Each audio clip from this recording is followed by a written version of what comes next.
लें, यहाँ तपोधाम में श्रमण संघ और महाश्रमण संघ का मिलन हो रहा है।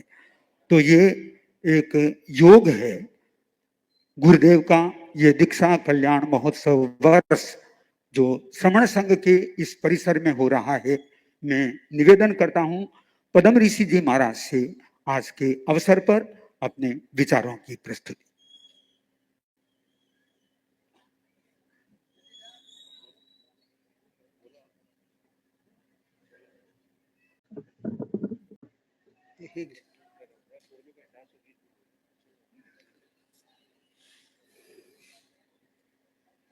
यहाँ पर विराजित आचार्य महासमन जी महाराज साहब, इनको वंदन। आचार्य सम्राट पूज्य गुरुदेवानंद ऋषि महाराज साहब को वंदन। साथी संतगण, महासती वृंद, धर्म प्रेमी भाई और बहन, वो सुनहरा अवसर जालना नगरी में आया हुआ है। आचार्य श्री जी का तीन कार्यक्रम यहाँ पर होने जा रहे हैं। 2 कार्यक्रम तो हुए, तीसरा अंतिम जो कार्यक्रम है होने जा रहा है परसों के दिन।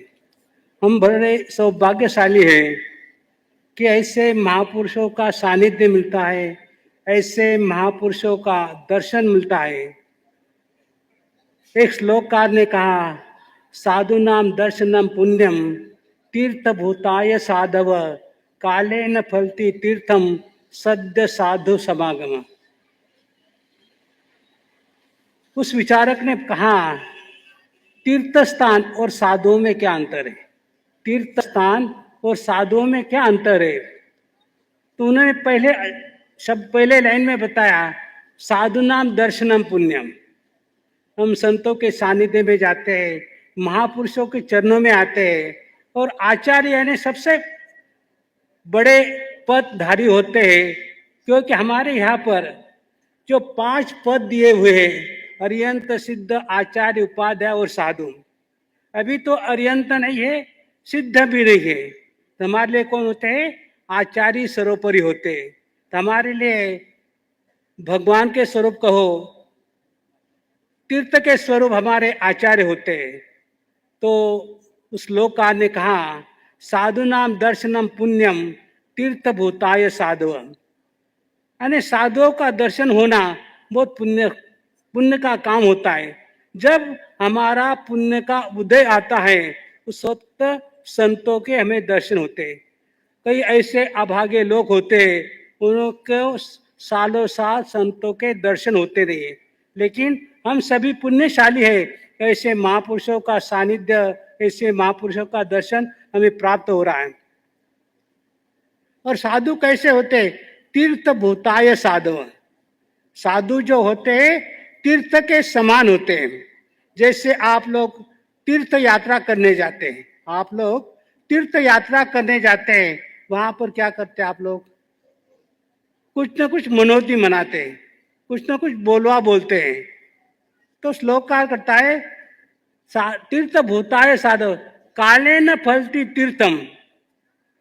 काले न फलती तीर्थम अर्थात जिस वक्त आप बोलवा बोलते हैं या कोई मनोती मनाते हैं तीर्थ स्थान में, वो हो सकता है जिस वक्त आपकी पुण्यवाणी उदय में आती है उस वक्त वो फलीभूत होती है।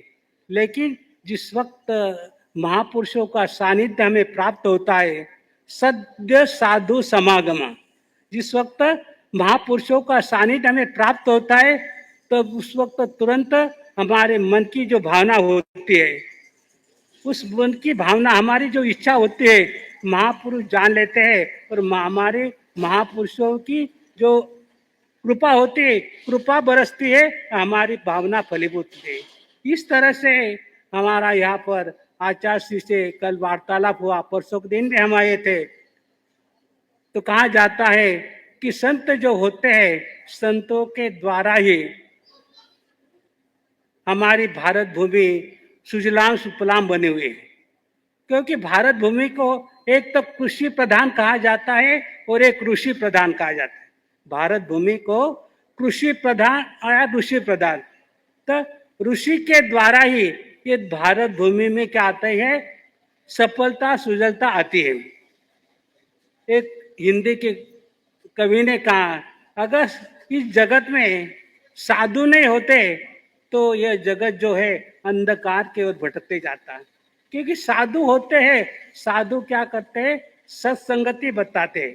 साधु का जो काम होता है, एक मराठी में कहा जाता है, मराठी में कहावत है,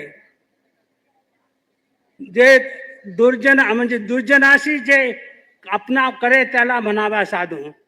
अर्थात जो दुर्जन व्यक्ति को भी अपना मानता है। सज्जन तो अपने होते ही है, लेकिन दुर्जन को भी सज्जन बनाना ये साधुओं का काम होता है। जैसे हमारे भगवान महावीर के जीवन चरित्र में आता है अर्जुन माली का उदाहरण। अर्जुन माली कौन थे पहले? हाँ, हत्यारे थे। अर्जुन माली प्रतिदिन 6-7 हत्याएं करते थे, लेकिन जिस वक्त संतों का सानिध्य मिला और संतों का सानिध्य मिलने के बाद में जो हत्यारा अर्जुन माली था, जो हत्यारा अर्जुन माली था, वो क्या बन गया? उसने अपना आत्म कल्याण कर लिया। उसने अपना आत्म कल्याण कर लिया। अर्थात संतों में इतनी शक्ति होती है, संत चाहे जो कर सकते हैं।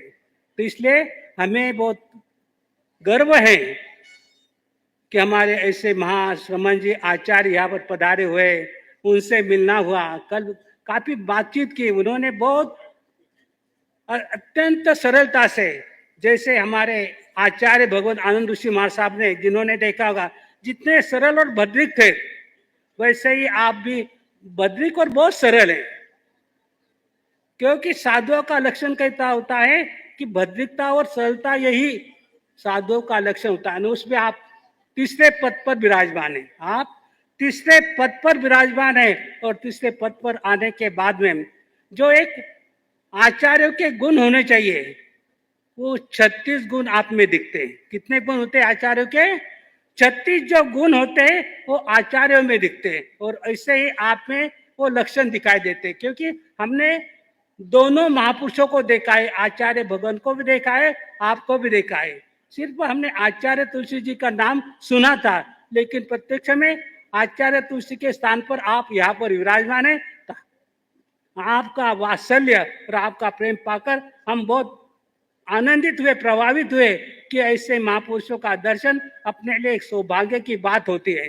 तो आप लोग भी बहुत सौभाग्यशाली है कि ऐसे आचार्यों का आपको सानिध्य मिला है, ऐसे आचार्यों का कृपा मिली है। तो हम भी ज्यादा से ज्यादा कृपा प्राप्त करें। इसी शब्द के साथ में पूर्ण विराम करता हूँ।